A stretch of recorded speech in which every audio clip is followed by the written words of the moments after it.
여러분 안녕하십니까. 월드방송 정윤균입니다. 오늘은 정준호 국회의원이 지역 주민에게 그동안 의정활동 보호회를 갖추는 그 현장을 찾아왔습니다.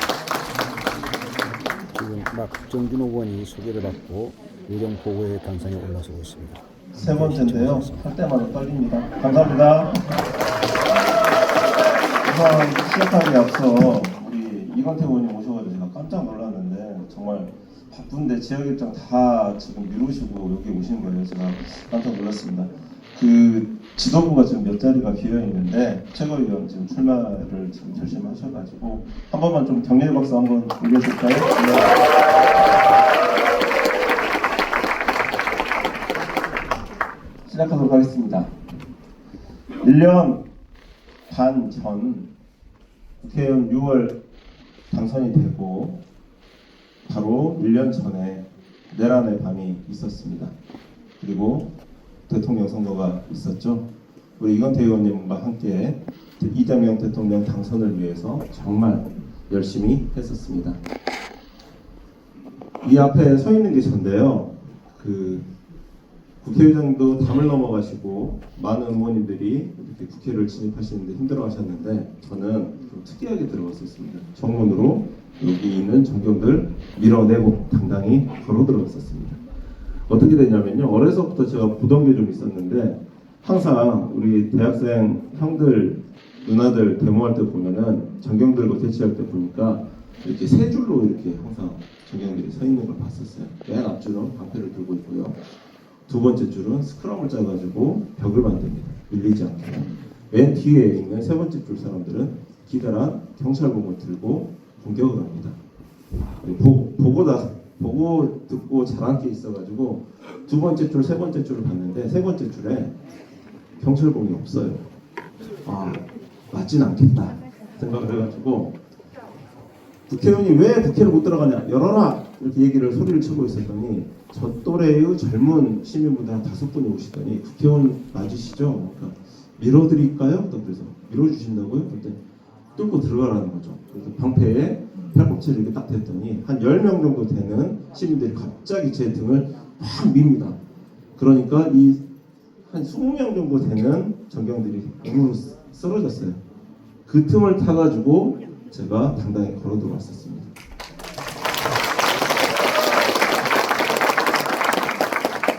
오늘 우리 윤우랑 가족들도 와 있는데 제가 들어갔던 시간이 11시 5분입니다. 11시 20분에 개헌 선포가 됐고 11시 5분에 제가 들어갔는데 제가 시간을 정확하게 기억하는 이유가 뭐냐면은 이 국회 문을 지나고 나서 가운데 분수대가 있는데 분수대를 딱 지나고 있는데 헬리콥터가 2대가 딱 날아가더라고요. 나중에 기사를 보니까 11시 8분에 특전사 헬기가 처음으로 국회에 진입했던 시간이라고 합니다. 그래서 11시 2, 3분 전 제가 11시 5분에 뚫고 들어갔다는 걸 알고 있습니다. 그 헬기를 보니까 그때부터 제가 이제 마음이 막 복잡해지기 시작을 하더라고요. 그래서 집에 전화를 해가지고 지금 의사당 들어가면 체포가 될 것 같은데 그러면 아무래도 한 달 정도는 내가 잡혀 있을 수도 있다. 그러니까 내일부터 나 안 보인다고 찾아 돌아다니지 말고 집에서 윤우랑 한 달은 밥 잘 먹고 차분하게 지나고 한 달 지나서도 연락 안 되면 그때 찾던지 말던지 그러고 그랬었습니다. 비상계엄 해제 표결 우리 이건태 의원님하고 같이 이제 진행을 했었고요. 그리고 나서 역시 이제 조기 대선 전국을 맞이하게 됐었습니다.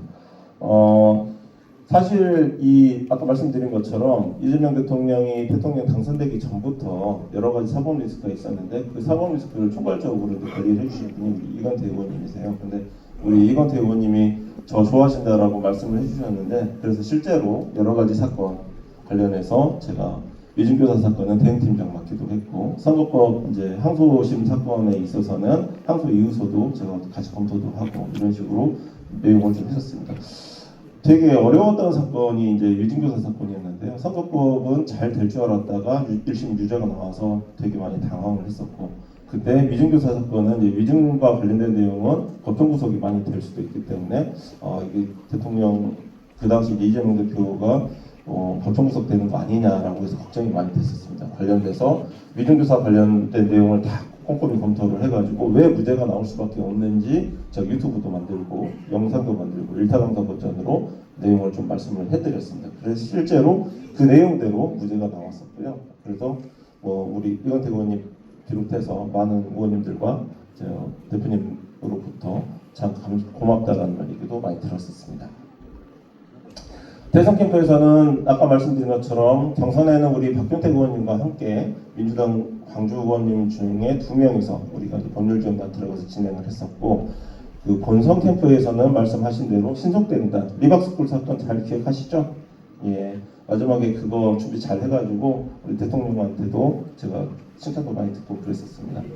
그 선거 때 나름 진짜 준비를 많이 했었거든요. 저희 보좌진들하고 계엄 사건이 있고 나서 곧바로 조기 대선이 이루어질 수 있으니까 관련된 선거로 치면 축구로 치면은 공격조입니다. 신속대응단 다른 법률지원단은 수비수 역할이었다라고 하면은 신속대응단은 공격조입니다. 우리 보좌진들하고 그 당시에 이제 후보로 언급이 됐었던 한동훈이라든지 김문수라든지 그다음에 마지막에 나왔던 한덕수 총리라든지 다 관련된 내용들을 파일을 저희가 한 4-5달 전부터 만들어가지고 준비를 하고 있었고, 그렇기 때문에 본선 캠프에서 하루에 기자회견을 날마다 두 번씩 회의가면서 공격을 할 수가 있었습니다. 2024년도에는 국회의원으로서 이제 국정감사를 맡게 됐는데 그 당시 야당 신분이었어요. 그래가지고 역시 공격수 역할을 좀 해야 되겠다라고 생각을 해가지고 국토위원회에서 그 당시에 최초로 용산 어린이정원과 관련된 예산이 LH 예산으로 집행이 돼서 이 문제가 있다는 걸 얘기를 밝혔었고, 대통령 관저와 관련된 정장 문제라든지 여러 가지 문제를 지적을 했었습니다. 난공불락이었습니다. 역시 대통령실은 그냥 자료 요청하면 안 주고 나오라고 하면 안 나오고 버티면 별 재간이 없었어요. 근데 끊임없이 자료 제출하고 MBC에서 단독 보도 나오고 이런 식으로 얘기를 했고, 결국에는 감사원 감사까지 진행이 됐는데 약 한 달 전에 감사원 감사에서 정준호가 2024년도에 국정감사에서 지적했던 용산 어린이정원 문제, 대통령 관저와 관련된 문제들을 모두 다 의혹 제기가 맞았다라고 결론이 나가지고 지금 이제 마무리 단계에 이렇게 있게 됐습니다. 2025년도에는 이제 공수교대가 됐죠. 여당으로서 맞는 첫 우리 국정감사였습니다. 설거지라고 표현을 하시기도 하던데, 남아있는 윤석열 정부의 그 폐단을 다시 한번 지적을 해야 되는 게 아니냐라고 했는데, 아니다. 여당은 바뀌었으니까 이번에 지역 현안을 빠짐없이 챙기자라고 해가지고 여러 가지 얘기가 됐었던 관련된 내용들, 현안 이슈들은 다 모조리 국토부통과 관련된 내용은 이번 국정감사에서 다 다뤘습니다. 말씀하신 것처럼 마지막에는 또 장동혁 대표의 부동산 투기와 관련된 내용을 지금 이제 발굴을 해가지고 진행을 하고 있고, 아마 곧 TF가 이제 구성이 돼서 관련된 내용은 뉴스를 지켜보시면은 하나하나씩 이제 밝혀지게 될 겁니다. 장동혁 대표 무사할 수 없습니다. 자신 있습니다. 예산을 제가 생각해도 많이 가져왔습니다. 당초 정부안에 몇 달 전에 2,123억, 이거는 광주 북구 갑 지역과 관련된 예산만 지금 추려서 합산한 금액입니다. 그래서 이제 최근에 일주일 전에 이제 12월 3일날 예산안이 통과가 됐는데, 그 예산 심사 과정에서도 제가 850억 정도를 더 증액을 시켰습니다. 그래서 내년도 2026년도 북구 갑 지역과 관련된 이 지역 예산은 모두 합쳐서 2,974억 정도로 확정이 된 상태입니다. 하나씩 살펴보면요. 우선 AI와 관련된 내용이 좀 여러 가지가 있는데, AI 모빌리티 신도시와 관련돼서 실증도시 예산이 지금 무려 610억 정도가 확정이 됐어요. 우리 이건태 의원님은 내용은 잘 아실 건데, 광주에만 그 AI 컴퓨팅 센터가 전남으로 간 뒤에 이걸 어떻게 해결을 해야 되냐라고 그 국토부 장관께서 문의를 하셔가지고 제가 장관 부장관과 여러 가지 스태프들과 논의를 해가지고 AI 모빌리티를 증액을 시켜가지고 이걸 꼭 해줘야 된다고. 광주에다가 몇백억 어떻게 예산을 가져오느냐라고 고민이 좀 있었습니다. 이게 좀 비화가 좀 있는데 600억 정도 되는 예산이 통과가 될 수 있었던 배경은, 처음에 국토부 단계에서는 이 600억 정도 되는 예산이 광주에만 주겠다라고 심사가 된 건 아니었어요. 모빌리티 실증 도시를 전국에 한 3-4개 정도 여러 개를 만들어 가지고 진행을 하자라고 이제 심사가 통과가 됐는데, 이 예산이 예결위 심사 과정에서 모조리 광주에만 투자를 하는 걸로 막판에 뒤집기가 성공을 했었습니다. 다음 주부터 이제 국토위 회의도 있고 할 건데 그때 가면은 이제 국민의힘 경상도 의원들이 아마 저를 보고 그럴 것 같아요. 정부 너 좋게 봤더니 이런 희한한 기술부터 쓰고 이럴 줄 몰랐다. 그렇습니다. 그래서 정말 이 지역에 이제 현대차에서 그 자동차 자율주행차를 개발을 해가지고 자율주행을 테스트를 해야 되는데 약 200대 정도 되는 차량이 이제 이 북부갑 지역에서 광주역 인근에서 돌아다니게 될 겁니다. 내년부터 사람이 운전 안 하는 차가 돌아다니시면은 착실하게 양보 잘해주시면 되겠습니다. AI 실증도시와 관련된 용역 요구도 저희가 진행을 했었고요. 그 다음에 5.18 구호묘역과 관련해서 좀 그 관리가 좀 허술했는데 이 부분도 저희가 7억 원 정도 반영을 해서 마지막에 이제 끼워넣었고, 그 다음에 광주 전남에 지금 무안공항이 지금 개항을 못하면서 여행사들이 굉장히 지금 그 어려워하는 부분이 있는데 관련해가지고 여행사 분들 업계에 지원할 수 있는 비용도 6억 원 정도 신규로 늘었었고, 그다음에 이제 저희가 이제 국정감사 때 제가 이제 발굴한 거였는데 그 KTX 표 구하기 어려워가지고 지금 KTX를 좀 늘리자라는 얘기가 나왔는데 그 지금 그 KTX가 세 종류가 있습니다. 길다란 거 18호차까지 연결되어 있는 KTX1 가장 오래된 열차고요. 두 개를 연결해서 여러분들이 많이 타고 다니시는 KTX 산천이 있고, 그다음에 신규 지금 열차인 신상품인 KTX 청룡이 있습니다. 근데 KTX 청룡하고 KTX 산천하고 좌석수가 좀 달라요. KTX 1은 한 1000석 정도가 됩니다. 다 해서. 근데 KTX 산천은 그 두 칸을 연결하는데 한 칸짜리가 350석 정도여가지고 두 개를 연결해도 700석 정도밖에 되질 않아요. 그래서 표 구하기가 좀 어려우신 거예요. 그럼 KTX 1을 광주 호남선에 좀 도입을 더 늘려야 되는 거 아니냐라고 하는데 문제가 뭐가 있냐면 익산에서 KTX가 둘로 쪼개져가지고 하나는 여수로 가고 하나는 목포로 내려옵니다. 저희는 목포로 가는 그 중간에 광주 송정역이 있잖아요. 그렇다 보니까 여러분들은 KTX 1은 경상도는 대구를 들렸다 부산을 가니까 차석자리를 그대로 다 타고 내려가게 되는데 광주 송정역을 곧바로 오시는 분들은 결국에는 350석짜리 KTX 산차 한 칸을 통해 가지고 예매를 하고 쪼개져서 오다 보니까 그래서 사실 표구하는 게 어려웠던 거예요. 근데 KTX 청룡 신형 열차는 두 칸을 역시 연결해서 사용을 하는데 한 칸이 그 500석짜리입니다. 두 개를 연결하면은 1000석이 넘어요. KTX가 워낙 똑같죠. 그러니까 조금이라도 좌석을 늘리기 위해서 신상품 KTX 청룡 열차는 우선 호남선에 우선 먼저 투입을 해달라고 약속을 받아놓은 상태인데 문제는 뭐냐, 신상품이다 보니까 이게 한 20-30% 정도 전기를 더 먹습니다. 이거를 중간에 편성을 해가지고 하다 보니까 전북역에서 작년에 한번 전기가 부족해서 섰던 적이 있었어요. 그래서 견적서 용량을 좀 증설을 이걸 먼저 해야 된다라고 저희가 캐치를 해가지고 관련된 예산이 무려 100억 원이나 빨리 투입이 돼가지고 내년부터 투입되는데 문제가 없게 했던 사안인데 이거를 밝혀내지 못했다라고 하면은 내년에 청룡열차가 폐차가 되더라도 정정 문제 때문에 운행이 안 되는 사안이었는데 다행히 잘 준비를 해서 진행을 했습니다. 기존 사업과 관련해서 작년에는 예산이 감액 심사가 됐고 올해 대통령이 당선이 되자마자 바로 추경 예산이 심사가 됐었는데 관련돼서 지난번에 광주도시철도 2호선에 공기를 좀 앞당겨야 된다. 지하철 공사 때문에 지금 불편한 게 많으시잖아요. 어떤 사람들은 그러시더라고요. 이 공사가 불편해가지고 다들 타이어 하나씩은 찢었기 때문에 광주 시민분들한테 광주시장님이 타이어 하나씩은 다 선물해 주셔야 된다. 뭐 그런 말이 있을 정도였는데 빨리 좀 마무리해서 공기를 단축을 해달라라고 대통령께 건의를 해가지고 추경 예산에서 당초에 700억 정도가 공사비가 추가 투입되는 걸로 진행이 됐었습니다. 6월달, 7월달에 있었던 추경이었고 한 3달 정도 지난 다음에 지금 본 예산이 또 나왔었잖아요. 제가 더 올려달라고 그랬습니다. 그러니까 국토부에서 염치도 없는 거 아니냐, 700억 늘려줬는데 한 도시에 지하철 공사 투입한다고 추가로 700억 예산 해준 지 얼마 되지도 않았는데 그걸 또 올려달라고 하느냐라고 얘기를 했는데 국토부에서 그래도 더 올려달라고 해서 기어이 얘기를 해가지고 200억 정도가 더 올려주는 걸 얘기가 됐었는데 여기에 비해서는 최종적으로 지금 170억 정도가 늘려지는 걸로 예산안이 확정이 된 상태입니다.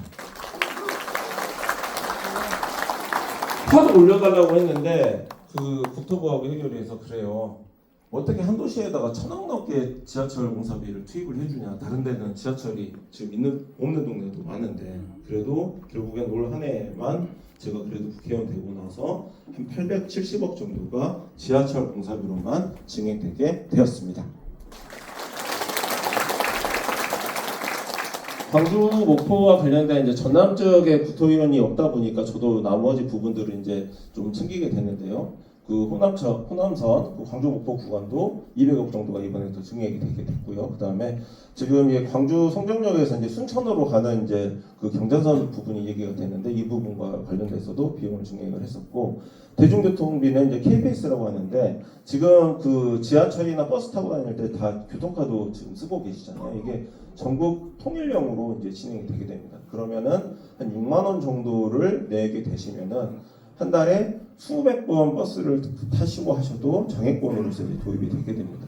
그 관련된 예산을 제가 300억 정도 더 증액을 해가지고 광주 지역은 다른 지역보다는 그래도 더 좀 그 정액권 비율이 한 5천 원이라도 더 낮게 저희가 도입을 하려고 지금 예를 쓰고 있는 상황입니다. 관련된 법안을 많이 냈었는데요. 가장 먼저 그 24년 동안 한 번도 증액되지 않았던 예금자 보호법을 저희가 기존에 5천만 원에서 1억 원으로 상향하는 입법을 제가 처음으로 냈었습니다. 지금은 금융사고가 발생을 하더라도 당초에 통장 그 금융기관에 맡겨놨던 돈이 5천만 원 한도 안에서 보호가 됐었는데 지금 1억 원까지 2배로 늘어나게 됐는데 약 30년 만에 저희가 관철을 시켰던 그 결과였습니다. 사실 이건태 의원님 앞에 계시는데 이 정부와 관련된 대통령 의중을 또 가장 정확하게 내밀한 부분까지 잘 아시는 분이 우리 이건태 의원님이세요. 근데 저도 우리 대통령의 생각 잘 압니다. 근데 어떤 게 있냐? 상법 개정안과 관련해서도 대통령이 대통령 되시기 전부터도 변호사할 때 본인도 그 동학개미였다. 개미 투자자였다 이런 얘기를 여러 번 하신 걸 들었는데 대통령 저도 국회의원 되다 보니까 저도 이제 변호사할 때는 소송을 주로 많이 한 게 아니라 서울에서 변호사할 때는 기업과 관련된 내용을 많이 했었거든요. 그래서 코스피 시대에 이 코스피 지수가 지금 우리나라 경제보다는 한참 밑에 지수가 안 올라 있다는 걸 알고 있어서 이걸 좀 푸는 방법을 고민을 했었고, 그래서 1호 법안을 뭘로 할지 고민을 많이 했었는데요. 1호 법안이라는 거는 국회의원 의정활동 내내 꼬리표처럼 따라다닙니다. 그만큼 그 국회의원의 정체성을 나타내는 법안이기 때문에 어떤 법안을 1호 법안을 낼지를 고민을 많이 하게 됩니다. 저는 과감하게 당연하게 상법과 관련된 개정안을 1호부터 6호까지 시리즈로 내면서 그 당시에 광주 지역 그 기자분들이 놀랐어요. 도대체 5.18 관련 법안이라든지 이건 왜 내지도 않고 이상한 상법 관련된 내용을 이렇게 연달아서 한 달 내내 1호부터 6호까지 시리즈로 내느냐, 뭐 작정을 했냐 그래서 작정한 거 맞다, 지켜보면은 알 거다라고 했더니 정법 교체가 되고 나서 바로 2,500대 있었던 코스피가 4,200까지 뛰었죠. 그 과정에서 대내외적인 시장 여건의 변화가 있었던 건 아닙니다. 오로지 이런 제가 통과시킨 법안이라든지 이런 거버넌스 변화만으로도 무려 이렇게 지수가 많이 뛰게 됐거든요. 그래서 올해 되고 났더니 서울에 있는 광주 지역 언론인들도 이런 걸 지금 염두에 두고 법안을 이렇게 시리즈로 냈었던 거구나라고 얘기를 하고 있습니다. 그래서 상법 개정안 6개가 좀 줄줄이 다 지금 이슈가 되고 있는데요. 아시다시피 이사의 주주 중실 의무는 작년에 이제 통과가 돼가지고 진행이 됐었고, 그 다음에 지금 자사주 처분으로 이제 또 넘어가 있는데요. 제가 낸 법안 순서대로 이 관련된 내용이 하나씩 다뤄지게 될 거니까 한번 지켜보시면 될 것 같습니다. 지금까지 정준호 국회의원 의정보고회 그 현장에서 월드방송 정용균이었습니다. 감사합니다. 좋은 하루 되십시오.